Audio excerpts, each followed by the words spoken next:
Man, Send a it's gonna message. keep it a buck, G. I think it was a lot of belt to ass. Yeah, no, it was. It was big belt. Yeah. Big belt. A But bunch of licks, too. let's dive into it. I felt, first thoughts, I felt a little disrespected right off the bat. They Tell us won why, the Killer. toss and they didn't defer. They said, "We want the ball." They was like, "We're ready to go." Hey, man, We're ready can you just tell everybody? I know, because I know what you feeling as a defender. When an offense usually, just insight to how things go. Coaches we gotta pull it back. Coaches usually be like, all right, we're gonna defer, kick, defend this in, blah, blah, blah. That's how I would say 95% of coaches, that's what they do. You kick, this, and this, blah, blah, blah. When a team comes out and says, we want the ball, it sends a shockwave through your defense. It sends a shockwave through you. Y'all don't understand that. But in this instance, with the greatest rivalry in the NFL, two teams that really don't like each other, and this is to go to the next round of playoffs. This is a defense that people was down on, and then they showed all of y'all what type of defense this is, and y'all gonna take the ball. Killer, take it away. Yeah, for me, the first thing I thought when it happened was desperate, right? Mm-hmm. That's what I was like, oh, we won. Desperation, not going with what they always go with, playing with their defense.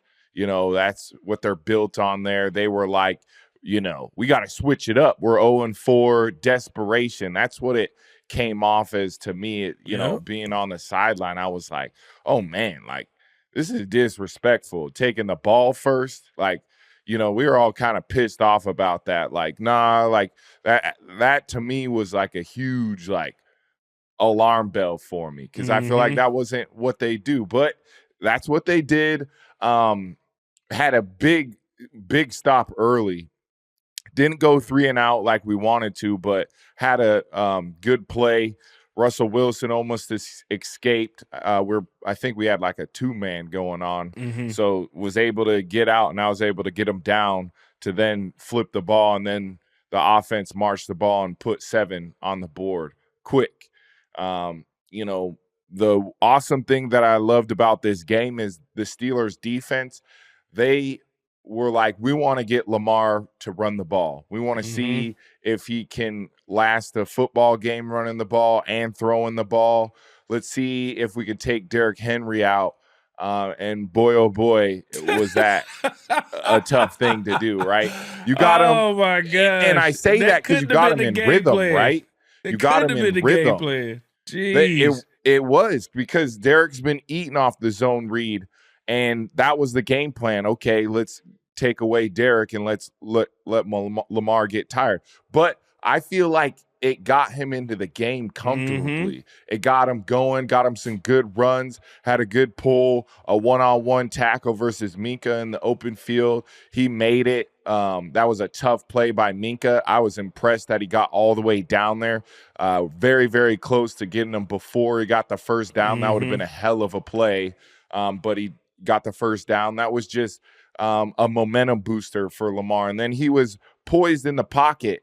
Let the game come to him, took what was given to him, hit nice, good throws, was able to stretch the ball down the field when he needed to. It was just a very methodical Lamar Jackson in the game, which I love to see. Derrick is always going to be Derrick, right? If he gets his carries, he's going to do Derrick. You had this, who was going to step up with Zay's absent. I think Big Zay stepped up a little bit. Isaiah Likely, you felt his presence in the game, had a couple catches, had the big stiff arm. He did the impersonation of Derrick Henry, like, get off me. I love that. Gets the sideline going. It was just a fun game to be at. The environment was electric. Very memorable environment. So shout out to all Ravens flock, bringing the noise all game long. It was exciting to play in that building. The energy, felt it. John Harbaugh showing emotion after the game, pumping up the crowd, because we felt it. It was a home field advantage. It felt like a playoff atmosphere, and we stood on business. It was belt to ass. Their defense getting almost 300 yards rushing on them. I'd be pretty embarrassed if that happened to me. Um, especially with all the good players they had. I want to, I want to see where that goes. What they're going to do over there. They have players like Cam Hayward, T.J. Watt, Highsmith, Yeah. Minka. Where are they going? What's their direction? Right. Obviously, they're a division rival. It'll be interesting to see what they do in the future. But for us, it was a really, really good game. And for them, I'm sure it was embarrassing. They were on the field a lot. Their defense was on the field a lot. We had a drive where we had, I believe, 13 plays that we just ran the ball. That was just bully ball at its finest. People are going to be like, what we were going to do without Zay? Well, we got to the point where they were putting in goal line against us. That's what it was. Yeah. It was 9-on-7. G. We Yeah. running the ball. They know we running the ball. Stop me, man. How would you feel if that happened? Stop me. Listen, I've been a part of those games where the offense just line up like, yeah, we running it. Yeah, 300 yards though. And I'm just like, no. Never been a part of one of those. I was gonna say Gerald McCoy, 3-time Pro Bowler, 6-time Pro Bowler. No, we ain't giving up 300. Now that's different, and they got a lot of guys over there. Did you know I'm an analytics I will guy say Cam Hayward was out a lot. He got nicked up. It's crazy. He was out that much. He still had like 10 tackles. Yeah, that's the crazy part. He was tackling in the secondary. Yeah, he was. But I don't want to see Cam Hayward tackling in the secondary if I'm a Steelers fan. And did you? I'm an analytics guy now. I have to be because I work with TV. That's what we do. Did you know this crazy stat that y'all undefeated when Rashad Bateman scores a touchdown? Ooh, I like that. Y'all undefeated when Rashad Bateman scores a touchdown. So we're gonna have to go up to New York and that was a great play. Man, it was critical play. 3rd and 13. We talk about the situational football. Are we going to get 3 points because we don't get the 3rd down, or are we going to get the 4 extra? That is huge in the playoffs. The playoffs are about stopping the run and who can run the ball and red area defense. Been saying it for weeks. It's amazing.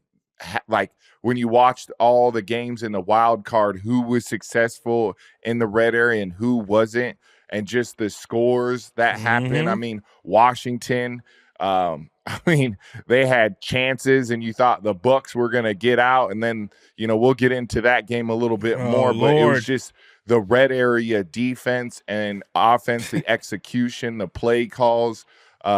It's just it's tough sledding in the playoffs. Another thing I want to talk about is we got to talk about the bad too. Defensively, first half, pitch to shutout. It was amazing. Not on the field much, very fresh. Second half, a little leaky in the pass, just big plays. That's what it comes down to. Big play down the sideline to Mike Williams, which was a dot by Russell Wilson. Really good play. B. Steve on the double move, right tough. up the seam, yeah. But the fringe area, so we got to do better about the shot area. And then the other one, the shot down the sideline in between AD and Nate Wiggins to George Pickens, who I believe is the number 1. But it's like, I ask him every time we play, which George are we getting today? I like George Pickens, like playing against him. His competitiveness, his fire he plays with. Did you see what he said after the game? I know, but in the game, every time I ask him, I'm saying, did you see what he said after the game?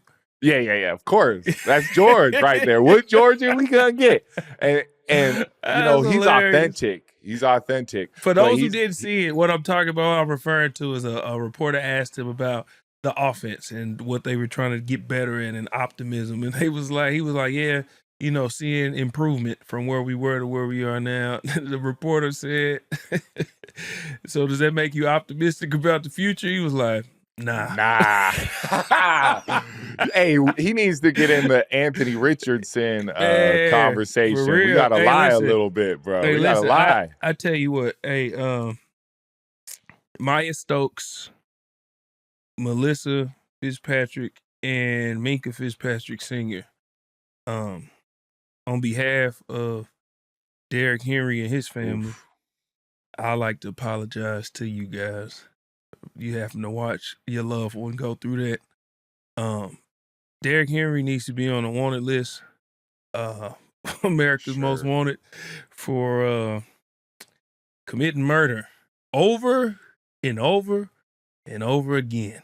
These are grown men with family. You Minka Fitzpatrick, man, he got a He's a son. dog too. He got a He's a son. baller. His parents is watching this game. He got a lot of people who love him, man. Teammates too. They were college just, teammates too. like, That makes it even worse, right? You just, as I'm watching this game, I'm like, man, this is a really dominant game. And then he does that to another grown man who's not a small person. No. And he all pro safety. It wasn't like a stay away from me. It wasn't like I'm gonna keep you over there so I can keep running. It was like why would you even attempt to come up? Like he literally slapped him to the ground. Like that dude, man, listen. On behalf from Yahoo Sports and McCoy and Van Noy, on behalf of Derrick Henry, we apologize for this happening to your loved one, because that was different, man. And Derrick Henry is different, and y'all signing him. You see, when you make certain signings in the offseason, you sign people for different reasons. What we seen on Saturday is the evidence of why y'all signed Derrick Henry. He's made life easier on Lamar. He has.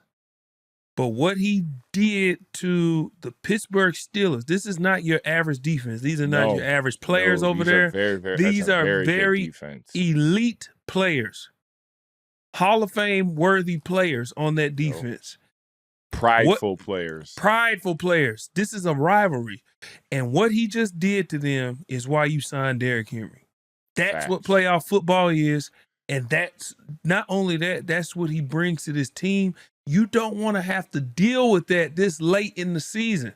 I don't care if you are trying to get the Super Bowl and people are like, well, you're trying to win the Super Bowl. And I mean, it shouldn't matter what. Yes, it does matter. Gee, I do have to ask you a question. As somebody who watches Derrick Henry and what he's doing this year and what he did, you have to ask the GMs, right? You gotta, like, as a fan, you gotta be like, yo. Listen, this offseason when people was Derrick Henry ain't Derrick, I'm like, did I miss something? Yeah, like, he rushed for 1,200 yards. Did I miss, like, when did he fall off? It's a narrative, like, bro. When was the fall off? It ain't like he went from what he's doing this year to 500 yards and he played every game. It's like, where did this narrative come from? And it's like, so you're going to take a guy who was on a team where he was the focus. A.J. Brown been gone. They were getting 8 box. He was the focus, and he's still getting 1,500 plus, 2,000 yards on that team. And you're going to take a guy who can do that and bring him to a team who's been top 5 in rushing for 5-6 straight years?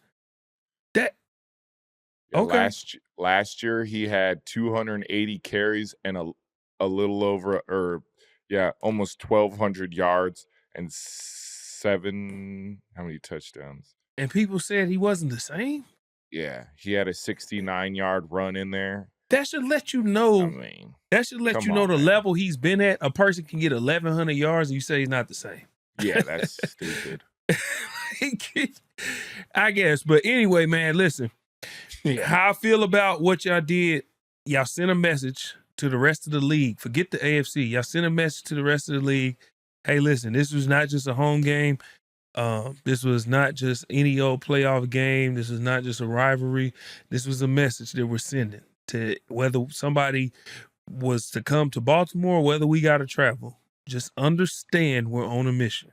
There was some celebrating, but it was more like, there was no celebrating, man. Bro. It was like, all right, cool. Like, we did put the work in. We did get in the end zone. Cool. You ran down Russell Wilson. Quick little yell. We got off the field. Cool. Man, y'all on a mission. Y'all on a mission, man. And this is why when we did Super Bowl picks on the show, me and Kurt both picked Baltimore. They said, who's the biggest threat to Kansas City? Baltimore. Who can win on a team that's playing wild card weekend? Who can win the Super Bowl? Baltimore. I've been telling y'all this for weeks. This ain't just because Killer's here.